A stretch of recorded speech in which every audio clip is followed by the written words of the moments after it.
Good afternoon and welcome back. I'm Marcus Peter. There's a great piece in the Catholic Thing that I want to invite us to think about. It's called An Easy Guide to Modern Politics by Francis X. Maier. Now, Francis has been on the program multiple times before. This piece, he highlights something that I've been talking about in the past. The great temptation in every age, every single election cycle especially, is to imagine that our political and social problems are simply in the political realm. And so if we elect the right official, it's going to fix it. Well, here's the thing. They don't. They don't begin in politics. Every one of our civilizations, each generation, every one of our civilizations reflects the condition of the soul of the civilization through its laws and through its policies. But the truth is, the ideas and beliefs and morality behind those laws pre-existed in the society to begin with, which means elections don't create the culture. The culture creates the kind of elections we have. And that's why I get really disturbed whenever people say this is the most important election in history, in the history of this country, the most important election ever. That is just peddling sensationalism. That's all it is. Every election is the most important election ever. That's true, because we have to take our electoral responsibility with a certain sense of morality, and every moral action that you make right now is the most important moral action you've ever made. That's an objectively true statement. But if you understand it in that light, then you suddenly understand that it's not about changing our society with our vote. Our vote is meant to reflect the changes that have happened in our souls. Joining me to have a conversation about this is, as I've mentioned, Francis X. Maier.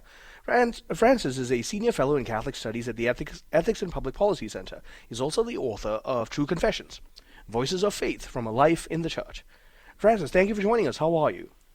Oh, I'm delighted, and thanks for having me on. Delighted to be here. A joy for me as always. So let's begin with.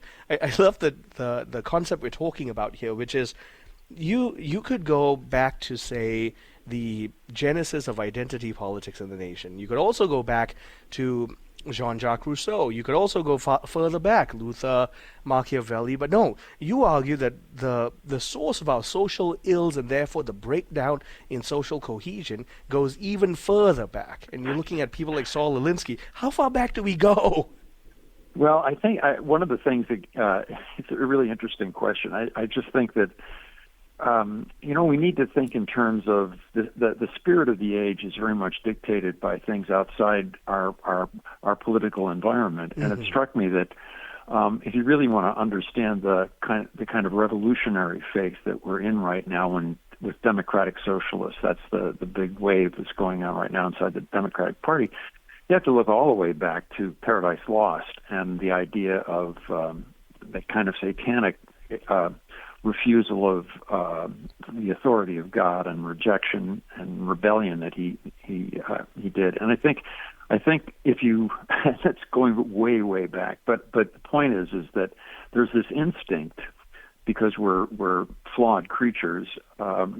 We have a huge ego, and we have a desire to simultaneously have a perfect realization of life in this world. And when that happens, you get all sorts of distortions that continually repeat throughout history. In this case, this piece that I wrote about Easy Guide to Modern Politics, there's a perfectionism in certain elements of the culture now that have nothing to do with a transcendent vision, but the idea that we can perfect things here through the right political actions. We can create a utopia or a copy of heaven here on earth.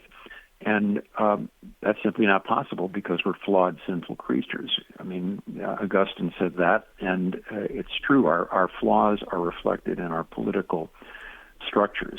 And we have to keep our eyes outside this world and see beyond politics to what's really going on in terms of the eternal consequences of our actions. I don't know if that's making any sense as I'm talking, because you really have to see the logic of the article to understand the point that I'm making. But there is in the world right now in American politics something that hasn't been there for quite some time, and it's this desire to upend everything and create a more perfect society.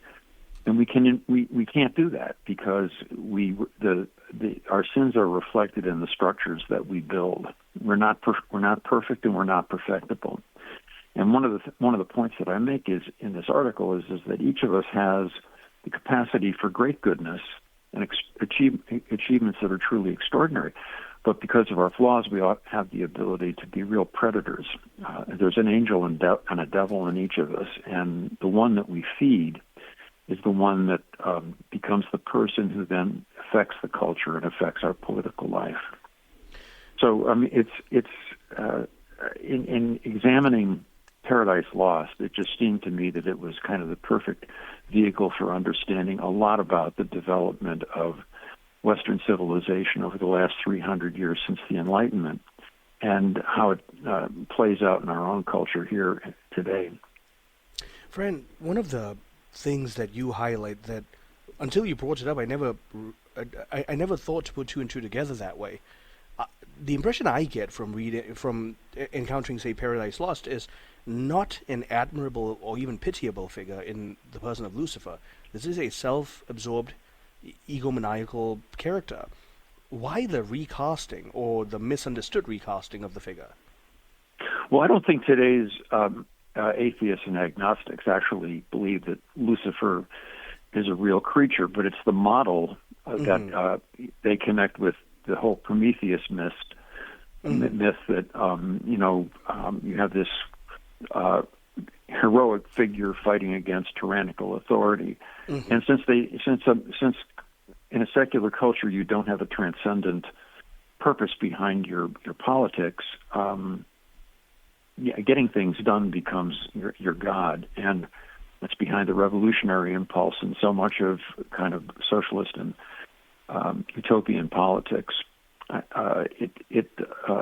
If you don't follow the thread from Paradise Lost to its reinterpretation by the Romantic era writers like Blake and Byron and Shelley, through its political emergence in writers like Dostoevsky, and then James Billington's book on the revolutionary faith, which was published back in 1980, is absolutely a brilliant tour de force of explaining how we got to where we are now.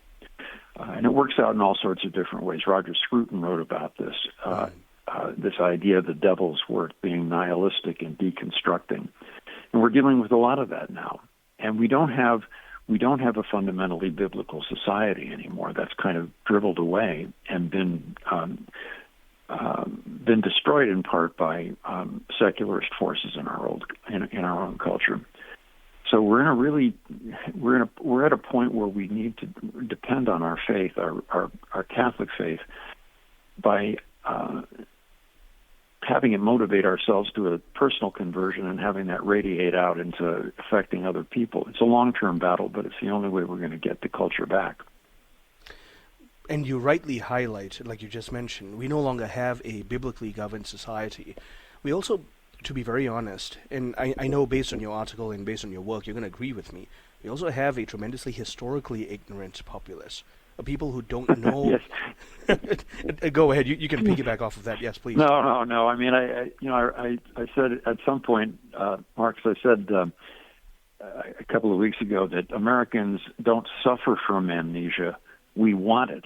I mean, if you look at the American culture, we have an instinctive distrust of the past, and part of that is logical because we were founded in a new land and a reaction against the tyrannies of Europe. But that hatred of history, or that dismissal of history, really makes us vulnerable to all sorts of crazy ideas. I'm talking with Francis Maier, Senior Fellow in Catholic Studies at the Ethics and Public Policy Center. We're going to continue on the other side of the break, but Francis is trying to point out here that you and I need to pay attention to a lot more interior formation should we think about electoral decisions.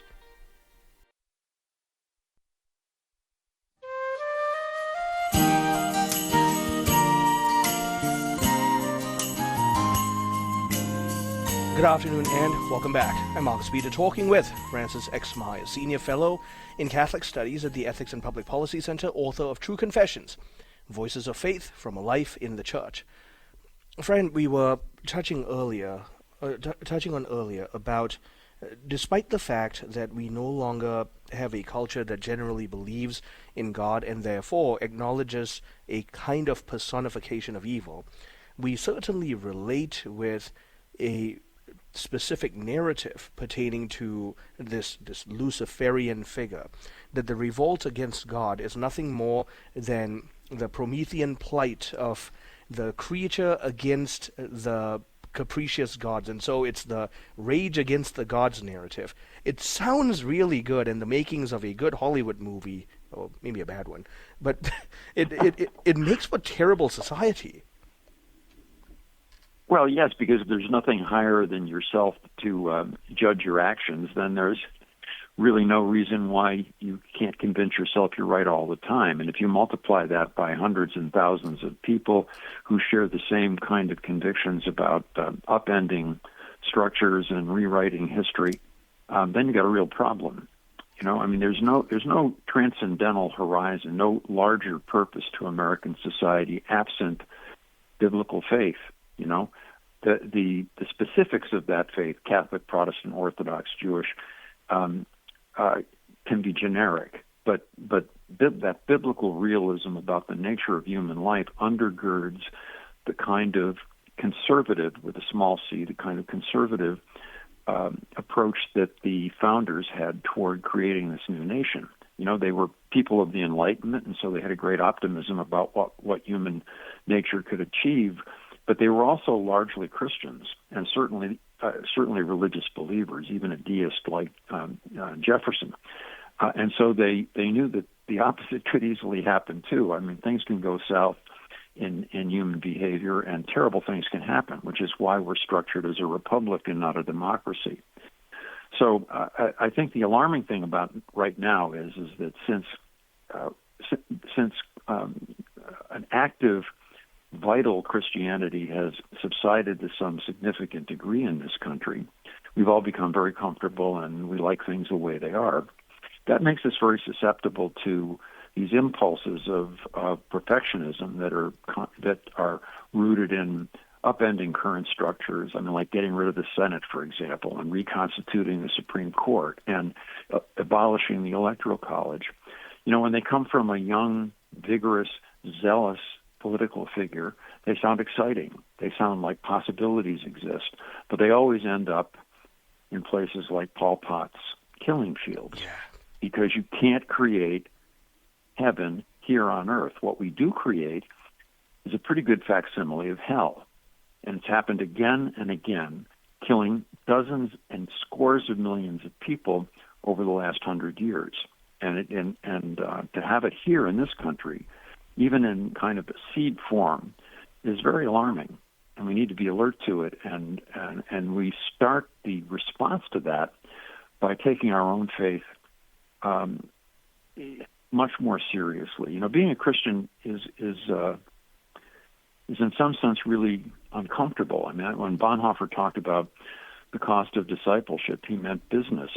If we are really disciples, it's going to cost us something. We need to embrace that and then live that in the way that we, treat each other, the way that we live our lives in our everyday walk of life, and in the choices that we make politically. And that's what makes this moment where you have these young, intelligent, highly attractive political candidates on the left, basically talking revolutionary ideas that sound wonderful and exhilarating, and everything's going to be free, and we'll restructure everything. That ends very badly, and it happens again and again and again, and we never learn from it. But those who can learn from it can do something about at least putting the brakes on. You mentioned in the segment earlier about how we're not just suffering from amnesia, we seek it out. And I was thinking about it over the break. Our mutual friend and my predecessor, Al Cresta, used to call that, he categorized the term historical antagonism. Towards the last few years when he was mentoring me, I told him, Al, I think we're past historical antagonism. Historical amnesia. And I said, I think we're past historical amnesia now. I think we're really at historical antagonism, willfully so, because critical theory has been galvanized that way. I invite your thoughts. Yeah, well, I think, antagonism is a very good word. I mean, and you really can capture it in some of the things that Henry Ford said about history being bunk. We don't like it. It's not just that we forget it. We do that too, but we don't like it because it's like carrying around a heavy, steel ball chained to our leg. I mean, if we know the past and we take it seriously, it constrains our choices in the present and the future. We just don't want that. We're irritated with it. We want to be able to create a future that is free of any consequences of past actions, and it never works. It never works. Not only does it create kind of hellish political situations, but it also eats away at our own identity as free beings. So I think antagonism is exactly the right word. We just don't want to remember because it's painful and it prevents us from becoming what we think we should be. Friend, please pardon me for coming across as a bit of a cynic, but could it also be that we just don't care anymore? We're not as diligent as we used to be. I think that's very true. Oh no, I think we've created, and it's a function of our success as a people. We've created the most materialist, comfort-oriented culture in human history. We're not ideologically atheist, but in fact, we might as well be, because we identify very strongly with material happiness being the real point of our lives, and we've forgotten that there's this larger dimension, that the choices we make here go into the next life as well and constitute what kind of a next life we're going to have. All that's been kind of anesthetized by relentless consumer propaganda. On cable networks, all of the cable networks, the news networks in particular, 15 minutes of every hour are commercials. Fox is slightly worse than like CNN or MSNBC, but that's only because it's very successful, and so advertisers want to advertise there. But a quarter of the time you spend in front of television, at least a quarter, is consumer propaganda. And some of the products are valuable, but think about where that time is going and what's happening to the way that you look at the world through that relentless commercial re-education. It's alarming because I don't know how you change that. People are living on screens all the time now, but it has political and social and even psychological consequences that we really don't fully understand. One of the beauties, therefore, of taking a look at our national structure is that the system of federalism within a republican order means that some kind of moral and therefore social and ultimately divine accountability is built into the framework of the nation. And this Constitution was made for a religious, moral people, and devoid of that, we bring about our own societal demise. I welcome your wisdom here.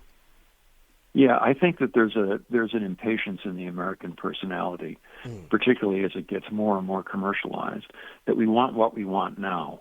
And irritating things like the Supreme Court and law that we don't like gets in the way, and that's why you see this kind of anger building up behind people who want to change everything, or just simply can't wait or can't listen to other points of view before they get what they want politically. The Republican Party is no party of saints by any means, but the problems in the culture right now are primarily in the political culture right now are primarily in the Democratic Party. When you look at a divisive figure like Trump, and of course he's done some good things, and I voted for him in both of the times that he ran, but he's a very difficult person, and he could not exist as a candidate. He could never have been elected if our political parties, and particularly the Democratic administrations of the last 12 years, had been listening to ordinary people outside, the Potomac. People in the Midwest with their religious values were dismissed by the party and by the kind of coastal elites again and again and again, and finally people get up and angry, and they elect someone who is eccentric, like the Trump, We get what we get what we deserve in the long run. And the messes that we're in right now, they were planted. Those seeds were planted like 25, 35, 40 years ago. That's one thing I was trying to highlight as well in my open, that our political state and our political leaders are not saviors, they're not directions, they're not even causes of our societal framework. Our politics is a reflection of the soul of the culture. It's culture that drives politics, not the other way around. Our politics just galvanizes where the culture is already going. I think that's true, and I think what I constantly remind myself about our political leaders is we think of them as some sort of ordained clergy. At least the media want you to think that. They're public employees. They're public employees. They work for me and you. They're not ordained priests. Yeah. We already have that. And yet there's this kind of quasi-sacredness around the offices that simply is totally unwarranted. Fran, as usual, tremendously honored and blessed. Thank you so much for making the time. No, I'm delighted to be with you. I hope I made at least a little bit of sense. You did. I've been talking with Francis Maier, Senior Fellow in Catholic Studies at the Ethics and Public Policy Center, and we've been talking about how our politics is a reflection of the soul of our culture. Stay tuned, I'm Marcus Peter.